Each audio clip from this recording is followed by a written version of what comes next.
जिस बीजामंडल मंदिर में हिंदुओं का अंदर जाना तक बैन है, वहां अचानक से एक मुस्लिम युवक नमाज कैसे पढ़ लेता है और ठीक उसी वक्त एएसआई के कैमरे बंद कैसे हो जाते हैं। ध्यान से समझिए, मैं यहाँ किसी भी धर्म के खिलाफ बात नहीं कर रहा हूँ। नमाज पढ़ना या पूजा करना अपने अपने धर्म का अधिकार होता है, लेकिन सवाल नियमों का है। अगर एएसआई के संरक्षण में यह मंदिर है और अगर हिंदुओं को भी अंदर जाकर पूजा करने की अनुमति बिल्कुल भी नहीं है, तो फिर यह व्यक्ति अंदर पहुंचा कैसे?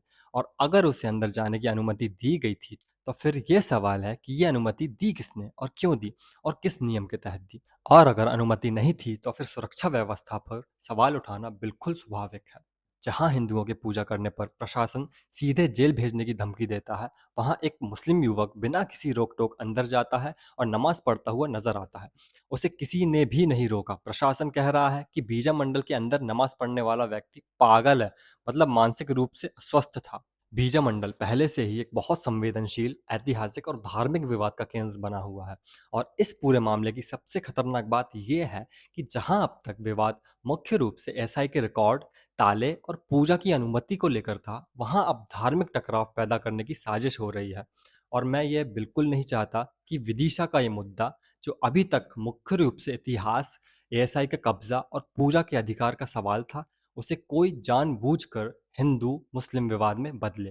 क्योंकि अगर ऐसा हुआ, तो नुकसान किसी और का नहीं, किसी नेता का नहीं, नुकसान होगा विदिशा की आम जनता का।